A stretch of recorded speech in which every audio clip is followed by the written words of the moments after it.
Assalamualaikum warahmatullahi wabarakatuh. Saya Marcel dari kelas 11 IPS 3. Di sini saya akan menjelaskan karya tulis ilmiah. Pertama-tama marilah kita panjatkan puji syukur kehadirat Allah Subhanahu wa taala yang telah memberikan kita nikmat yang sebegitu luar biasa, yakni nikmat iman dan Islam dan nikmat sehat walafiat. Karena dengan nikmat tersebut saya dapat menjelaskan materi ini. Tidak lupa salawat serta salam semoga terlimpahkan pada Nabi besar kita, yakni Nabi Muhammad SAW, kepada keluarganya, para sahabatnya, tabiat-tabiatnya, pengikutnya, dan kepada kita sekalipun. Karya ilmiah adalah karangan yang berisi gagasan ilmiah yang disajikan secara ilmiah serta menggunakan bentuk dan bahasa ilmiah.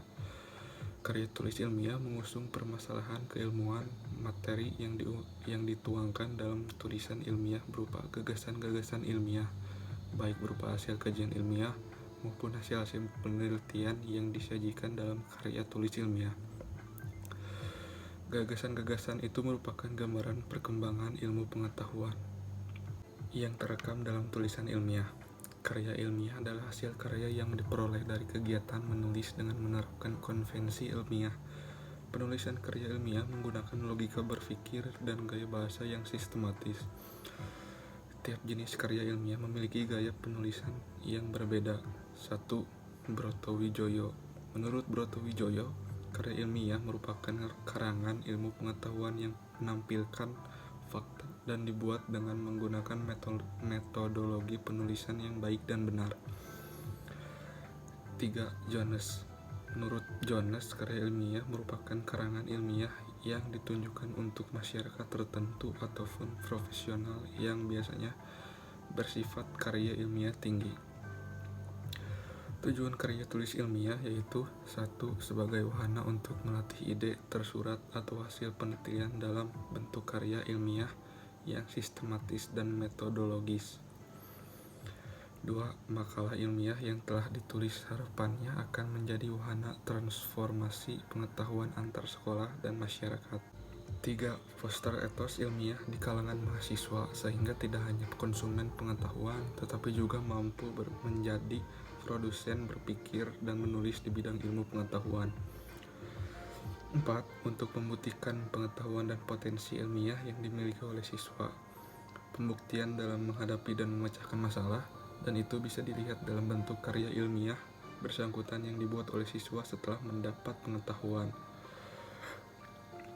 Selain itu juga untuk melatih keterampilan dasar dalam melakukan penelitian. Ciri-ciri: 1. Reproduktif. 2. Tidak ambigu. 3. Harus objektif dan hindari kesan emotif. 4. Menggunakan bahasa yang baku dan memperhatikan cara penulisan yang tepat. 5. Menggunakan kaidah keilmuan. 6. Berkohesi dan menggunakan kalimat yang efektif. Macam-macam karya tulis ilmiah. 1. Makalah. Makalah merupakan karya ilmiah yang menyajikan sebuah masalah yang penyelesaiannya mengandalkan berbagai macam data yang ada di lapangan. Karya ilmiah ini bersifat empiris dan juga objektif. Dalam penyajiannya, makalah biasanya dipresentasikan dalam sebuah kegiatan seminar. 2. Artikel dalam konteks jurnalistik. Pengertian karya ilmiah. Artikel merupakan karya ilmiah yang memuat pendapat subjektif pembuatnya mengenai sebuah peristiwa ataupun masalah tertentu, sedangkan jika dipandang dari sudut pandang ilmiah, artikel dapat diartikan sebagai karya tulis yang sengaja dirancang untuk dimuat dalam jurnal maupun kumpulan artikel yang dibuat dengan memperhatikan kaidah penulisan ilmiah dan mengikuti pedoman ilmiah yang berlaku. 3. Skripsi. Skripsi merupakan karya ilmiah yang dibuat oleh mahasiswa untuk bisa mendapatkan gelar sarjana (S1). Skripsi merupakan tulisan berisi pendapat penulis dengan mengacu ataupun berdasarkan teori yang telah diterbitkan sebelumnya. 4. Kertas kerja. Kertas kerja atau work paper pada dasarnya sama dengan makalah, namun dibuat dengan analisis yang lebih mendalam dan tajam serta dipresentasikan pada seminar atau lokalnya yang biasanya dihadiri oleh ilmuwan. 1. Pendahuluan. Bagi Bagian pendahuluan berisikan dasar-dasar penelitian ilmiah dilakukan, masalah yang diangkat, dan mekanisme penyelesaian masalah itu. 2. Isi dan pembahasan.